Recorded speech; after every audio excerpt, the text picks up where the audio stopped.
En manchette aujourd'hui, encore des postes d'enseignants à combler à quelques jours de la rentrée scolaire et décès sur le tarmac de l'aéroport de Val-d'Or en janvier. Le coroner dévoile son rapport.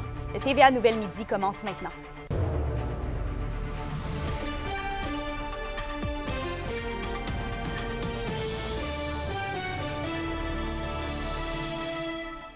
Bon midi, merci de vous joindre à nous. Cette semaine et la semaine prochaine, les élèves du primaire et du secondaire retournent à l'école et les centres de services scolaires de la région ont fait le point plus tôt cet avant-midi sur cette prochaine rentrée scolaire. Et Andréi, il tente toujours de recruter plusieurs dizaines d'enseignants. Ce sont 32 contrats et 5 postes qui ne sont toujours pas comblés à l'heure actuelle à travers la région Kémilia.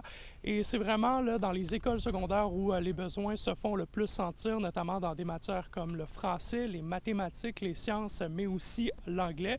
Au niveau primaire, là, on qualifie la situation de bonne et stable. Et une fois de plus, cette année, il y aura des enseignants non légalement qualifiés dans certaines classes. Là, on évalue leur présence à un peu moins de 10 à travers la région. Quant au personnel de soutien, c'est vraiment au niveau des services de garde où on observe le plus grand manque d'employés. Il en manque là, justement une trentaine dans l'un ou l'autre des centres de services scolaires de la région. Le directeur général du C2S à Ricana là, qui n'exclut pas certains bris au niveau des services de garde, les parents qui devront peut-être se trouver des plans B.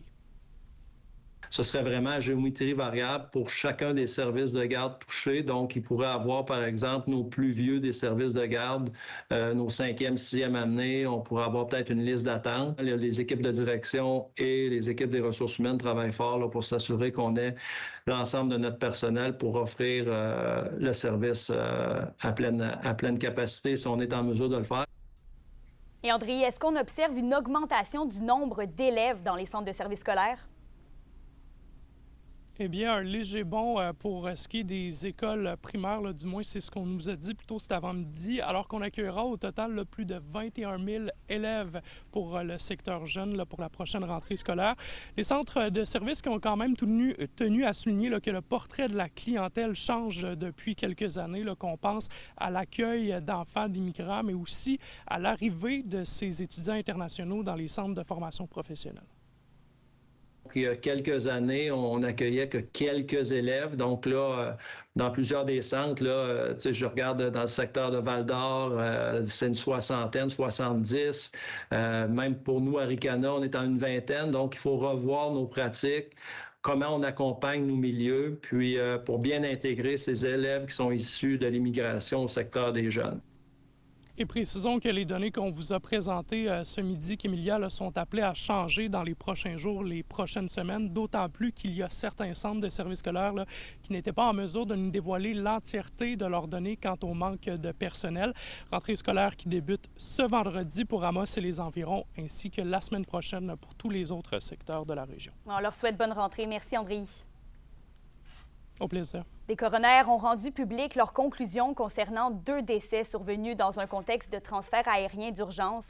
En janvier dernier, un patient qui devait être transporté d'urgence à Montréal est décédé sur le tarmac de l'aéroport de Val-d'Or en raison d'un manque de pilotes d'avion du service aérien gouvernemental.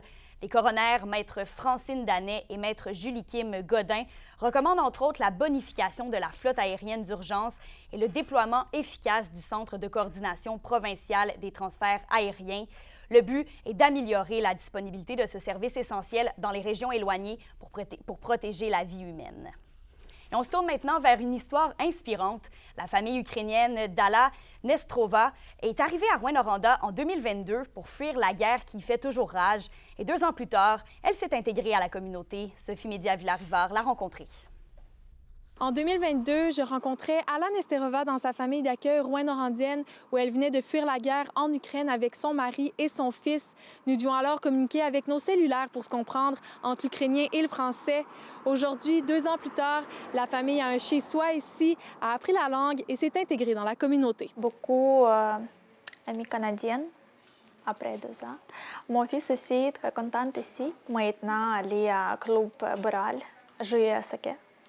Beaucoup amis à saké, beaucoup amis dans l'école. Mon mari travaille dans les entreprises Toyota Accès industrielles. Ala a même développé sa propre entreprise de chandelles. C'est entre autres grâce au soutien des gens d'ici et bien sûr à son attitude inspirante. Même si j'arrivais pas à communiquer directement avec elle dans sa langue, elle avait plein de motivation. C'était facile de dire oui, je vais lui donner sa chance de s'intégrer pour essayer de contribuer à l'aider à s'installer ici. Puis je me suis pas trompée parce que Ala, c'est un rayon de soleil. Nous avons beaucoup reçu d'aides, beaucoup de soutien pour tout le monde, pour recherche de travail, pour s'adopter. En Ukraine, la guerre continue de faire rage après plus de 900 jours. Si l'invasion du 24 février 2022 semble lointaine, l'inquiétude est toujours vive pour Ala. Toute ma famille reste là-bas, mes parents, mes grands-parents, frères, sœurs, beaucoup d'amis. C'est vraiment triste, stressé pour ça.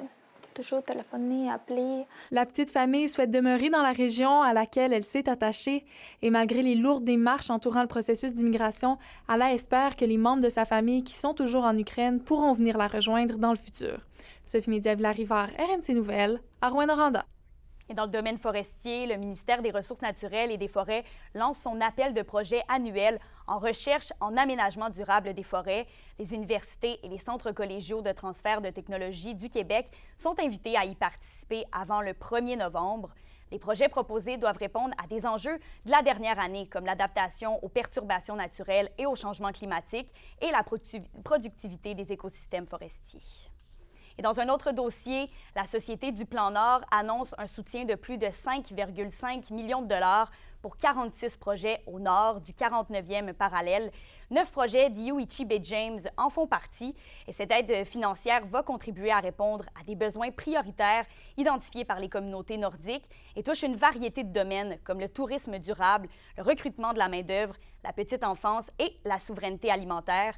Parmi les projets, on compte une coopérative de santé en dentisterie et en optométrie à Lebel-sur-Quévillon, la rénovation du comptoir familial Seconde Vie Matagami et de l'aide pour que le gouvernement de la Nation Crie investisse dans le développement d'un institut de recherche. L'édition 2024 de la traversée fantastique de Galishan en Abitibi-Ouest se tiendra le samedi 24 août 2024.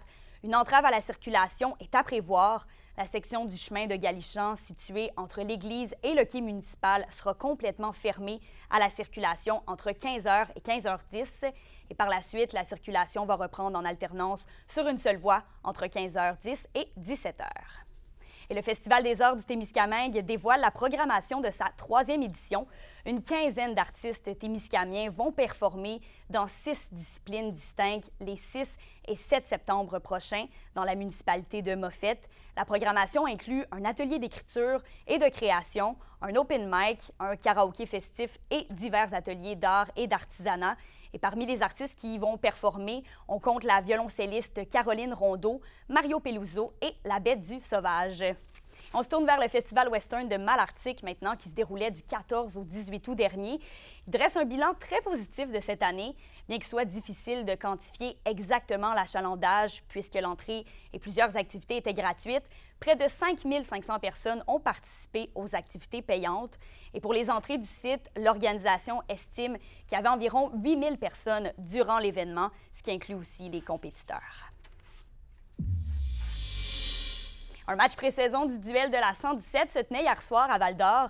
Les Huskies de Rouyn-Noranda ont vaincu les Foreurs par la marque de 5-3. La partie se jouait dans le cadre du camp d'entraînement des deux équipes qui se termine cette semaine. La recrue des Huskies de 16 ans, Jérémy Jarret, a bien performé dans la victoire des siens.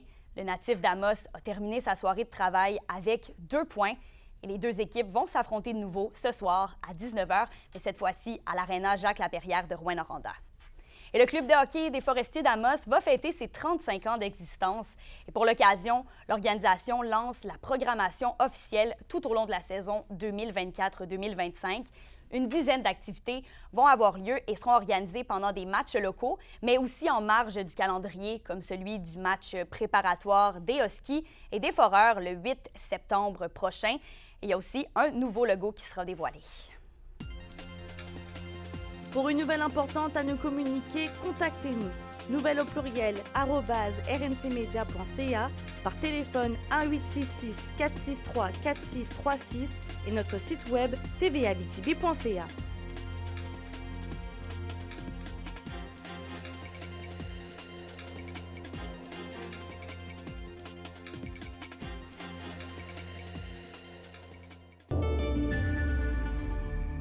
Aujourd'hui, en Abitibi, ce sera généralement ensoleillé, avec un maximum de 21 degrés. Au Témiscamingue, il y aura une alternance de soleil et de nuages, avec aussi un maximum de 21 degrés. Et pour ce soir et cette nuit, ça va être encore froid, ça va se rafraîchir. Plus au sud, ce sera nuageux avec un minimum de 7 degrés. Et plus au nord, on prévoit un dégagement et un minimum de 9 degrés. En terminant, c'est jour de rentrée aujourd'hui au Cégep de l'Abitibi-Témiscamingue. On souhaite évidemment un bon succès à tous les étudiants de la région. Sur ce, je vous souhaite de passer une belle journée et nous, on se retrouve au TVA 18h.